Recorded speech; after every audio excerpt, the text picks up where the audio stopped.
Welcome back to Incorporate, the podcast for business owners that is sponsored by the UB Center for Entrepreneurial Leadership, where we dive into strategies for small business success. I'm your host, Susan Steffen, the Executive Director of the UB Center for Entrepreneurial Leadership, otherwise known as CEL. And with me, as usual, is Jordan Lima, founder of Lemur Studios, where we're recording today. And today we're talking about the hot topic of optimizing supply chains. Jordan and I are joined by John Hogg, a supply chain consultant with Straightforward Consulting. Thank you, John, for being here. Thanks for having me. Nice. Welcome aboard. So tell us a little bit about you and about your business. Well, I've been doing this, actually next week will be the 38th year of being in the supply chain. I was with Rich Products for a little over 20 years, and I had leadership roles across all areas of the supply chain. And in 2007, I was asked to move to Tennessee, and I thought, you know what, I'd rather, not ready to leave, pull up the tent pegs on Buffalo, and this was before our big renaissance. So I thought, why not take what I've learned and bring it to bear for companies that maybe smaller companies or other companies that don't have the wherewithal to hire somebody like me full time. And not that I'm better or smarter than anybody, but I just had a diverse background in leadership across all areas of the supply chain. So that's what I did. And so it's been, like I said, almost 18 years, a week from today, I think.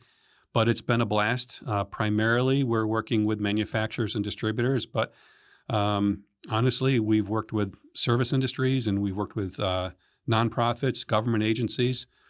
So it really, I guess it's encouraging that the work we're doing is applicable to more than just manufacturers, because a lot of people think, oh, your supply chain, that's a manufacturing thing, but it really isn't.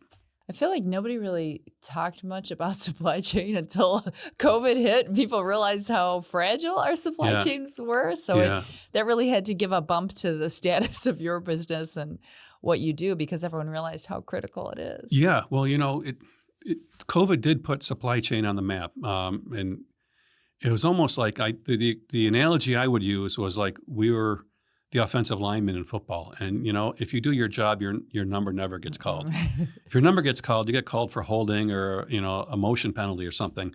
And so we were put on the map because of the failures of the supply chain. But if you think about it, how good were things before because our number wasn't called? And it was only because of that pandemic and the total breakdown where that did start to happen. But you're right, people now know what that means for sure. Unfortunately, they still use it sometimes to say, well, we have supply chain problems, and I'm questioning if that really is true, but it's a crutch, Yeah, it was easy to blame a lot of things on supply chain. It was kind of popular at that time. So as a supply chain consultant, you mentioned you're not just in manufacturing. So, really, everything that requires a flow of supply, food, can you help with that? Can you help with materials, metals? What is that? Yeah, yep. And if at the end of the day, supply chain is a collection of really 5 processes: planning, sourcing, manufacturing, delivery, and return. So, I worked with a dog grooming company who said, I want you to help me treat my business like a manufacturing company. How do I get more groomed dogs through my process in a faster amount of time so I can increase my revenue? Was with a restaurant a couple weeks ago. Help me figure out the catering operation so I can be much more efficient here. So again, it's it really depends, but a lot of times it works really well for service industries. And so it's not just supply of goods; it's any way you want to optimize your process. It could be the supply of people, and at the end of the day, there's a handful of key processes that any company operates, and really, the manufacturer. When I say plan, source, manufacture, delivery, return, the manufacturer is the thing that a service industry would do. It's the creation of the dishes, the back room making the meals, or the grooming of the pet would be, that's the value add. That manufacturer is really the value add of what they do. So as long as you kind of have a little bit of poetic license, you can apply this to any industry. Excellent. Because it's really about efficiency, and every business needs to figure out how to be more efficient if they want to make more money. Yeah. Interesting. Yep. So when we're talking primarily to small business owners in this podcast, John, when would it be right for a small business to really formalize what they're doing with the supply chain? Well, I can't tell you how many times I've gone into companies and, you can tell that they're running the business on Excel spreadsheets, sticky notes, that are stuck to the laptop. You just know that they're not using any formal systems. Maybe they're relying on a couple of all-stars that have been with them for 30 years.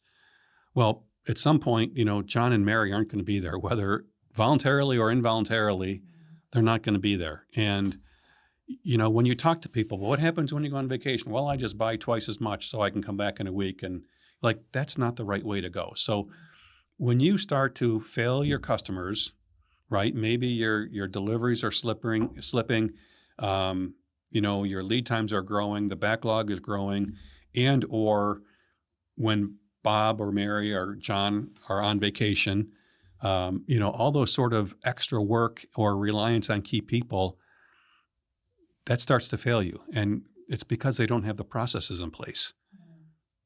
And the processes can then give them a plan that outlives the individuals that are doing the process. Right? Absolutely. It can be part of their Absolutely. resource planning. Yeah. And, as a consultant, we always, you talk about getting hit by the bus. Well, that's happened before. I had a client and the gentleman did not, we did a lot of work on the manufacturing side with them.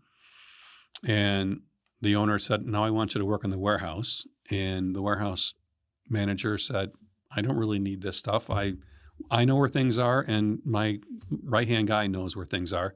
So we don't really need to think about processes and standardizing things." Well, the right-hand guy got in a car accident, and he was lost for them, So, and they couldn't replace him. And, so both of those, the manager eventually lost his job, but it was a tragedy that didn't have to happen because, the processes need to outlive people. But one thing I'll say, as it relates to processes, it's not just a matter of, okay, now I have to go do that. Before you really start to think about formalizing a process, you've got to think about the strategy. How many supply chains do I have? And think of that like, what's the customer set or the product set, right? So who's buying what kind of products? That might be a separate supply chain than other groups. Like, for instance, if a manufacturer is selling product direct online to their customers, right? You place an order, I pay with a credit card, you ship it out a day or two to me. That's one sort of customer. That's one supply chain. I could also be selling pallets of products to a distributor of the same product, totally different supply chain, right? That distributor has inventory. I invoice them. They pay me a month later versus someone who's paying on a credit card right away. The guy who's ordering right away, let's say it's an automotive company, right? And it's something that somebody wants to work on in the nice weather. It's mid-June and I want to work on my car and it's going to be nice on Friday. So Tuesday I place an order, right? That company's got to turn around and get that product out the door so they'll have it in time for a Friday. Versus if I'm selling to a distributor, they carry inventory. It might be a week lead time before I even ship it. So the first thing you got to do is understand define what those segments are. And then for each of those segments, what do they need from you? When you think about tuning a supply chain, there's only 5 things that can be tuned to do. Highly reliable on a delivery standpoint, highly responsive, not the same as reliable, right? Similar, but they're different. Agile, how quickly can you ramp up or ramp down without ongoing cost concerns? Best use of assets or total cost, like lowest total cost.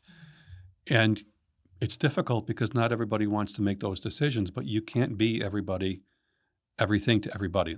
Business world is strewn with companies that tried that and failed. And frankly, from a supply chain standpoint, these things can be counter to each other, right? So if you're selling to Walmart, you might want to carry inventory because you need to get product to them in 2 days. Well, that means you're not trying to be best use of assets because you're making a decision to carry the inventory. So the first thing you got to do is really understand what your customers want based on the supply chain that they're in, and then you tune your supply chain to deliver that. Well, and a lot of times I think customers are basing their decisions off of how their experience with the supply chain has been, right? So, I order dog food from Chewy because I can order it today and it'll be on my doorstep within a day and a half. Yeah. And if I've forgotten to order dog food, that's really important to me, right? I need to get it quickly or the dog starves to death. But other companies that maybe you've tried before and it took too long, you're probably not going to come back because you're going to say, I don't have time to wait for it. Or a restaurant that can't get you in for 2 hours or where the table turn time is really, really long, you know. So in some cases, I think it can be seen as a competitive advantage for a company, how they handle delivery, how they handle, you know, stock outs or at least having available what you want. Absolutely. But that comes as a cost. Yeah. So I want to talk about inventory a little bit because I feel like that's all over the news lately. Is it time to hold more inventory? Is it time to stock up? Is it time to stockpile? So how do you advise companies? Like, what do they, is there a right time to carry more inventory just in case, in case an order comes through, in case costs go up, or to run lean so that all that money isn't tied up in inventory, but then they risk stockouts? So how do you get companies to manage the balance of inventory? It's a great question. The first thing I do, I like to break the paradigm. So I don't like either or questions. So to me, I want both. I want to have low inventories, but I want to have the resiliency. If there's a hiccup, I can still recover in time and still serve my customers. But I don't want to have the inventories too high, so I'm putting more cost into the product than I need to. So to me, that's how I would start. But I would relate that to what we said earlier about those strategies, because it has to tie into that. Maybe if these customers are all about responsiveness, I need to carry more inventory, and it's worth it because they pay a premium for an overnight delivery sort of thing. But if I'm selling products to a large company that has an ERP system and they carry their own inventory, I'm not saying I want to fail them, but I know there might be some give if I'm 2 days late on a 10-day supply chain. If I can get it there in 12 days, is that the end of the world for them? Maybe, maybe not. So you start with that overall strategy, but then inside there, to me, I have a bias toward lower inventories, but COVID has taught us that in a sense that isn't always good. But the thing about COVID is it wasn't just the low inventory levels. It was low inventory levels combined with low-cost sourcing, mostly from China, right? So it was a very long recovery time. So to me, how do you build that resilience? And maybe you have closer suppliers, right? So you have the ability to react more quickly. And I would say the other thing is mathematically create what inventory levels should be. Too many companies that I know out there use the wrong organ. They use their gut instead of their brain. There's a way to calculate, and I do this frequently for companies. We calculate what the inventory level should be based on what service level they want. So to me, it's not an either or, it's a both. And what tools are available for this? Because you were saying you could spot a company right away that's using Excel and Post-it notes. What are the pros doing to manage this process a lot better? Well, a lot of ERP systems now have capability to literally update inventory stocking targets week to week based on the demand patterns. And that's really the starting point. I do what I call a poor man's inventory optimizer. I call it fix the mix. And most people think, geez, if I reduce my inventory level, I'm going to have worse service. But all that inventory that's sitting in your warehouse hasn't been put on an order yet, so it's not helping your service. So figure out what the demand patterns are and mathematically create what that is. And typically the aggregate inventory will go down about 10 to 15%. But the service level goes up because when we do that, we find 5 to 10% of the items have lower than needed inventory levels. So again, you can have both. It's not an either or. And when you get started with the client, what percentage of the time are they sort of woefully unprepared for what they're doing or flying by the seat of their pants? How much is it like a total transition that you can do with them to really get them organized? Do you find that they're very responsive and they're really, running themselves in circles because they're not organized like this?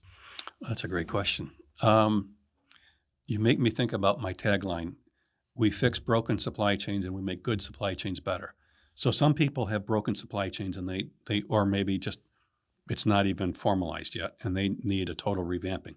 Sometimes it's a tweaking. It all depends on where they are in their evolution. So it really does depend. And typically the tougher the economy, the more interest they have in something like what I do.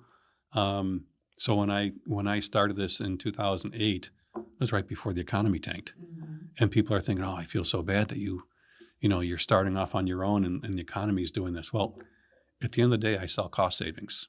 So it was busy. And to your point earlier, Sue, about this seems like a hot topic now because of what's going on. Yeah, it is, because it's important. And the other piece is the lower the margins, the more intent they are on fixing their supply chain, because cost savings will have a bigger impact on the bottom line to a low margin company.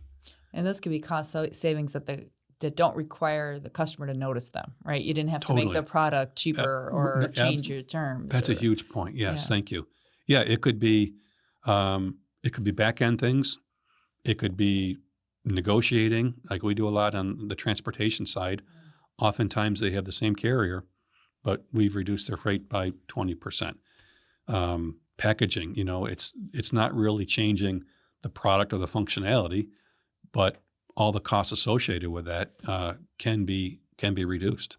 I remember wasn't it the earlier story when Amazon started? They were one of the first to say, here's our 4 package sizes, and we're going to standardize so that we save money that way, which probably a lot of companies could, utilize some packaging savings as well. I'm glad they moved away from that, because too many times you'd get a big box with a pair of socks in it or something. Now at least they ship in a little envelope or something. Yeah, those little envelopes. I remember. So you mentioned talking about shipping. And I know, obviously, if you are a maker or a distributor of stuff, so not a service provider, you've got some freight involved, right? So somehow your product has to get to the customer. So if you're a small player, how do you compete with the big boys when it comes to the freight rates? Because you're not shipping as much, or maybe you don't have a full truck. So how can you still make your freight rates competitive? This reminds me of, I'm dating myself here. When I was in the MBA program in the 80s, the big business book was In Search of Excellence. Mm-hmm. And the big thing they always said was stick to your knitting. So maybe for some companies, they don't have to do the transportation. If you're really good at manufacturing your thing, whatever it is that you've invented, you've got the best widget in the world. If that's what you want to focus on, that's fine. Why not outsource some of that to other companies? There's 3PLs, third-party logistics providers, that could handle that. So I work with a 3PL and I work with a buying group. Between the two of them, hundreds of millions of dollars in LTL spend and ocean freight spend. And primarily, most of my clients are relatively small shippers. I've got a handful that are maybe spending $1 million in LTL, but most of them are under, say, $400,000. But we're saving them 25 to 40%, but they're not the ones out there trying to negotiate the rates. There's no way they're going to be able to get better rates. So why not hop on board with somebody that has a spend and piggyback on what they can do? And then the other thing I would say, you want to be a shipper of choice. So you want to make sure that you've got decent hours. You want to make sure that you're able to, unload the guys when they come in, or if they're coming in for pickup, you want to work them in. You don't want them waiting there forever. So that helps a little bit as well, that you've got, they want to go to your location and take care of those things. So those would be the biggest ones. But again, don't try to go on your own, because there's companies that have the spend and have the technology to do it much better. Mm-hmm. If you're a small business owner and maybe you have outsourced the freight piece of it, but you still have to bring stuff in, right? So you still have to buy things, whether it's raw materials or parts to resell, or maybe it's just supplies for your service business. Yeah. So what are a business owner's kind of blind spots when it comes to procurement? What are they not paying attention to? I think the biggest blind spot is not developing a standard for what their cost of inventory carrying is. If they could define what inventory costs them to carry, then their buyers could have information to make a better decision. Most companies don't define what that means. I've had vice presidents ask me, well, isn't it just the cost of money? Well, no, it's the cost of money. It's the opportunity cost. It's all the other things. It's the warehousing. It's the material handling. It's the people that are in the warehouse. So if you start to add all that up, that could be 25 to 40% on top of the purchasing cost. Whatever the number is, to me, define it and make sure that your buyers are using that. And every CEL Chalk Talk I do, I've talked about the Giraffe House. This company, the buyer got a great deal on stretch wrap, bought a ton of stretch wrap. The company did not have enough warehousing space. So what did they do? They built they weren't into outsourcing. So they built a warehouse on their campus, but they didn't have a lot of space. So they had a relatively small footprint. They called it the Giraffe House. So it went super high. By the way, the punchline, this is in Texas. Okay, so let's see. Stretch wrap, 5-6 levels high. I had to build a warehouse. What happens to plastic in that environment? Now I've got to air condition it, right? Do you think they really made money on the buyer? Probably got an attaboy for a purchase price variance or saving money on the per unit cost, but the total cost, they totally missed it on. So to me, you want to avoid those decisions because people will make decisions that impact, their metrics, their silo-based metrics. And you got to start thinking about the overall sideways process, the total cost of the inventory. So to me, that's number one, understand what the cost is of the inventory. And it's a factor. Come up with what that factor is. And then the other one is have supplier scorecards. Everybody talks about them. Very few companies do them. Which, you're rating them. Yeah, you're rating them. And it's not just product quality, but it's all the transactional metrics that go along with it. Invoice accuracy, delivery reliability, damage, all those things. And then that's information, right? You need to have quarterly reports with these guys. If they're not growing with you, if they're not scaling at the level you need them to, at least it's a heads up, an early warning sign to do something about it. But it's not new. The idea isn't new to have supplier scorecards, but so few companies do it. It's funny when you talked about the Giraffe House, it reminded me of a conversation within my own house where I said I wouldn't buy any more hangers because I felt like the problem wasn't that we didn't have enough hangers, but that we had too much stuff that we're stuffing in the closets. But I see a lot of business owners talking about expanding, and very often it's we need more warehouse space. Yeah, the question I ask when they say that is, do you need more space or do you have too much stuff? Right. Answer that question first. Yeah. I feel attacked on that one. We've got a big storage area behind here. You buy in tow bins, that's always a bad sign. Well, with us, it's just gear, and it accumulates, and some of it isn't really that valuable over time. So but it had a value at one point, so it's hard to feel like you want to get rid of it. Can't let go, but it's a sunk cost. Then the accountants would say that's a sunk cost. Yeah, but it would benefit us to streamline what we have because we have upgraded and done so much cool new stuff that it's time for old stuff to go. But you think about if a business owner expands their footprint into additional buildings and now we're talking insurance costs, we're talking a tax-based assessment that probably went up, pay more taxes, lighting, heating, whatever you're doing to it. I mean, the cost is not just, I got a good deal on the stretch wrap. It's the Giraffe House analogy. I mean, what is it? $1 million they spent to get this deal? Easily. There was another company in Pennsylvania, like Philly area, and we were sent down there to help them figure out how to get out of their warehouse across the street. Literally, it was less than a pitching wedge shot. Maybe even use a putter to get to the other building. And we asked them, how much money does it cost you to be in this warehouse? And they said, it's about $200,000 a year. I said, well, what is that? Well, that's what we pay the landlord. Okay. Well, that person, do you have anyone working there? Oh, yeah, that guy works there. How about the manager? Does he spend any time over there at the warehouse? Oh, yeah, about 25% of his time. How do you move the product from across the street to here? Well, we lease a tractor and 2 trailers. Really? But the good news is we have the whole half the building, so we can order in high volume and get a transportation savings. And that way, when we fill it up and we're not getting charged extra. Well, let's talk about your spoilage. Are you writing anything up? Yeah, we had some packaging last year, $75,000 we had to write off. So their $200,000 cost was more like $450,000. Yeah. But until you start to get into that, you're blind to what that number could be. Sounds like when I go to BJ's and I get a little excited about a big quantity of something and then I end up throwing. You want to go in for one thing and you come out with $300 worth of stuff. Of big quantities that I might not necessarily be able to use. But you're finding people are lost in the process or just doing it the way they always did, and they're not seeing the clear picture that you can see, right? Right. Well, and it's that old adage, right? If you always do what you always did, you always get what you always got. Well, what you always got isn't good enough anymore, right? You don't have the people, you don't have all the all-stars anymore. People don't stick around at companies as long as they used to. So there's a lot, competition is tougher, right? The internet has made the world a lot smaller. So there's a lot of reasons to say what we used to do isn't good enough. Maybe they're not thinking along those lines yet. As this tariff situation continues with China specifically, how are people that receive imports from China supposed to adjust to that, or what's a good advice for someone to weather an unpredictable storm? I wish I had a good answer to that. I just came from a 2-hour meeting this morning on specifically around tariffs, and there's a lot of people think that specifically with China that they can I think we're something like 3% of their exports.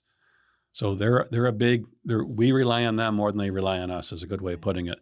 So that's it's an uncomfortable position to think that we're able to, force their hand at that sort of situation. So I know there's some people that are trying to ship into Canada and do a little value add, and then the country of origin, is the finalization is in Canada, and then it comes over. That's a questionable practice unless you really are adding value. But if you're just tweaking it to avoid the tariff, that's another situation. So it's not there's no easy answers yet. I think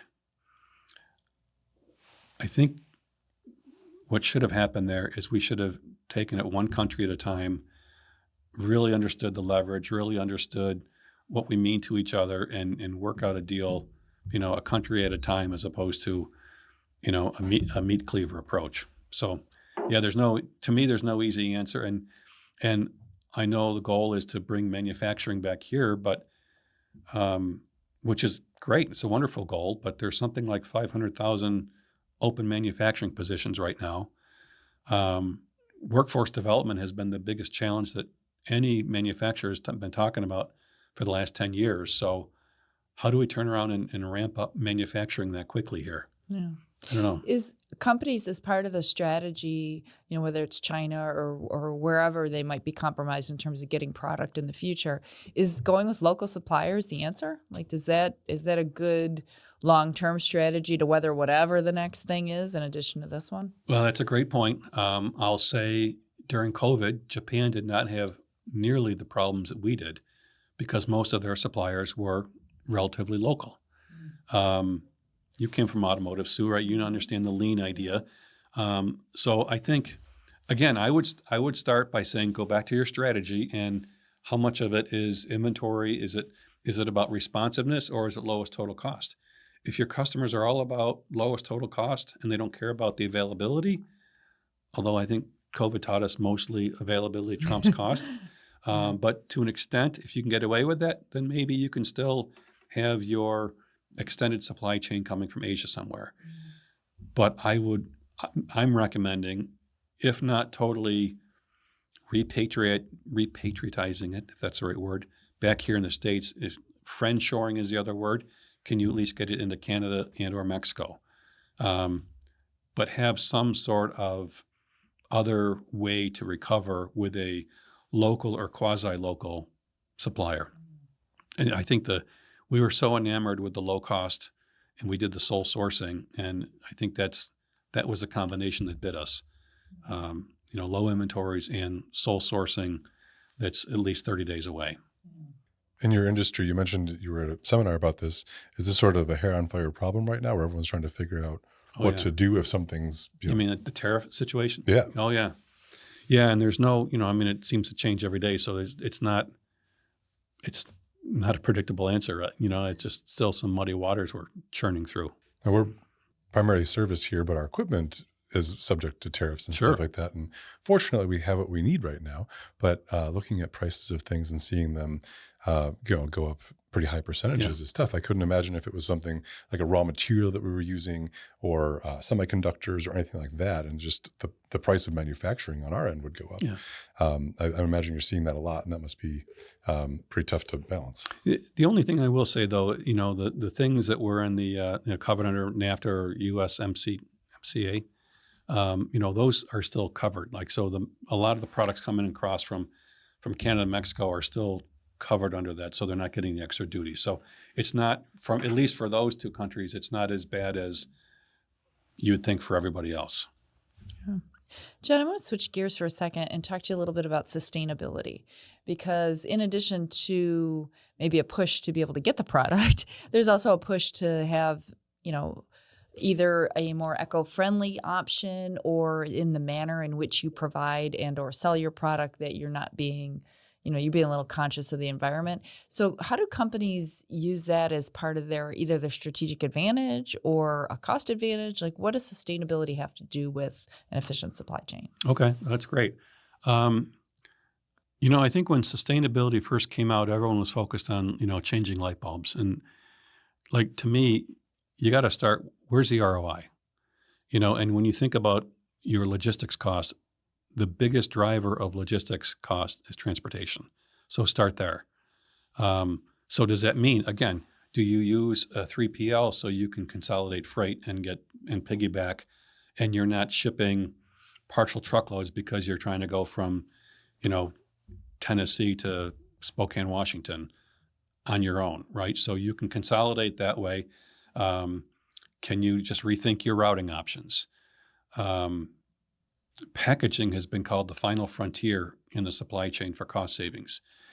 I know a company locally here, I work with them, and they have a track record of saving a total logistics cost of about 10% whenever they redesign packaging.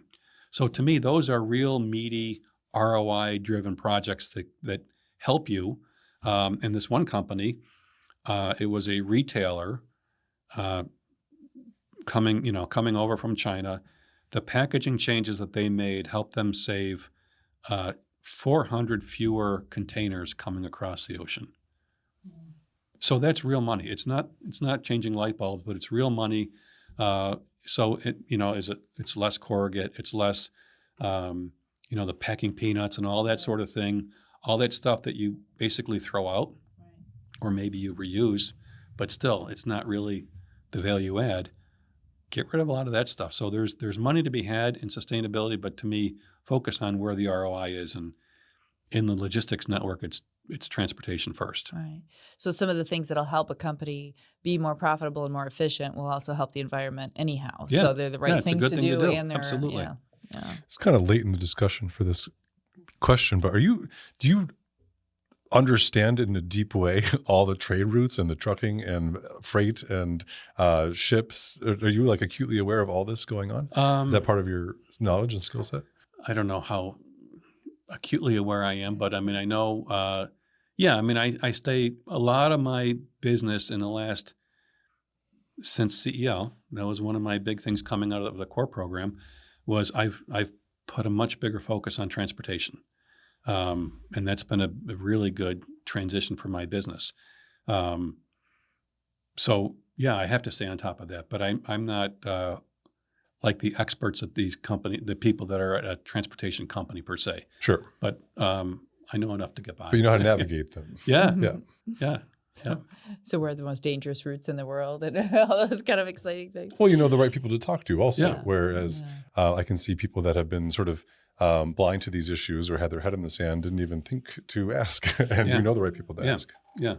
So, John, we touched on COVID a couple of times in this conversation because obviously it had a huge impact on supply chains. And I feel like a lot of us and a lot of companies learned some lessons, but what did we already forget? Like, where did we think, okay, we're past that and go back to our bad habits? I see a little less focused on risk mitigation these days, which makes me a little concerned. When COVID first hit, there were a lot of companies saying, "Oh, thank God my suppliers aren't in China." It's like, well, maybe not your direct supplier, but the tier 2 supplier is, and eventually, they felt the impact, right? I mean, so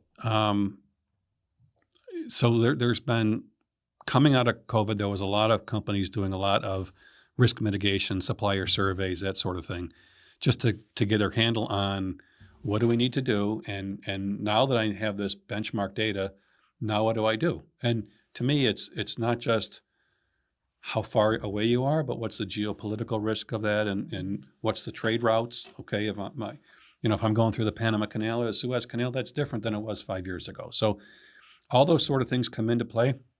I think as things, I don't want to say normalize, because there isn't a normal anymore, and I think that's the second point.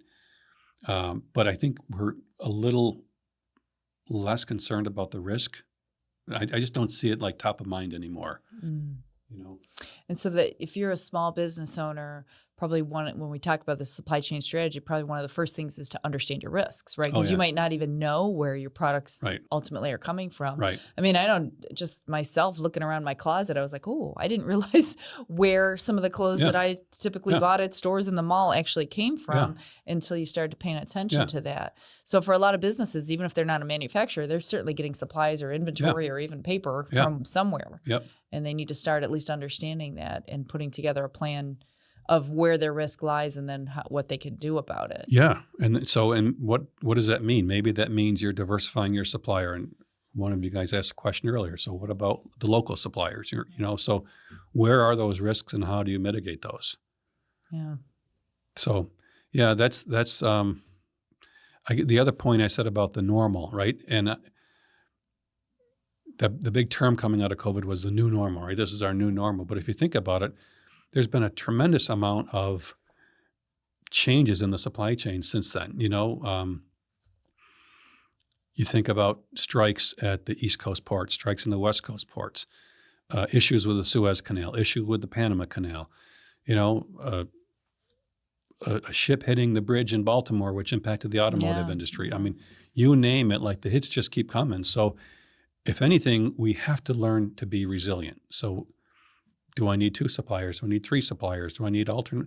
And maybe I have these 3 suppliers, but before it was, I'd only use these guys as an emergency or kind of a macro sort of decision. But maybe we need to say, you know what? If I can't get it from you by Tuesday, which is when I want it, I'm going to switch it to you. Like, can we change those things at the transaction level? And those are the sort of things I don't know that we've maximized the use of those levers yet. One of the more notable supply chain issues I think we all experienced this past winter was that there was no salt. Do you have any feedback on what the heck happened there? What massive failure of the supply chain is that? I honestly, I remember looking into that, and I don't remember what the answer was, but I know we ended up getting it from Kansas City, which was a kind of an interesting, right in the middle of us getting ready to play the Chiefs, we're buying salt from these guys. But, I don't remember the specifics of that. I try to, I get nervous thinking about some of those disasters from the past. That's just a failure that directly led to people falling down. That was the story. Everyone, I hurt my hip, I fell, I busted up my knee. So that had a major effect on society because the orders weren't able to get through somehow or another. And again, we never thought about where the salt came from until it didn't. Right. I mean, that's like the Kleenex and toilet paper during COVID. You never thought about it until you did. But the crazy thing is that a lot of your salt suppliers are local, right? I mean, you can go down, what is it, Worley, 390 or something like that, and you can see all the salt. So, or Route 63. So, I don't remember specifically what that was, but it's kind of crazy. For small business owners out there, they may be thinking, this is all over my head. I can't afford to have someone come in and help with supply chain. How does someone get started in optimizing their business like this? Oh, that's a great question. My very first client, I proposed a lean engagement to help work on their manufacturing floor. And he said, I would love to have you do this, but I'm a small manufacturer, $12 million company. I can't afford a consultant. Like, I'd love to have you, but I can't afford it. And I said, well, how about what if we find money in your freight spend to pay me? And he said, have at it. And we found he had about a $375,000 spend. We saved him $100. I got part of that $100. He got part of that $100. And then I crafted a lean engagement to never burn more hours than he was saving on a monthly basis. And that kind of was my model for a number of years. Like small companies that don't think they could afford a consultant, we found the money organically in their own supply chain. And the great story for him, for that company, so we did about 12-month project because it was limited number of hours, that we could burn any single month. He worked 2 shifts a day. The company worked 2 shifts a day, 6 days a week to generate that $12 million. We got them down to 4 days a week, not 6 days a week. To his credit, he went out and he sold that capacity. So he didn't cut people loose. He went out and grew his business, picked up a $3 million account.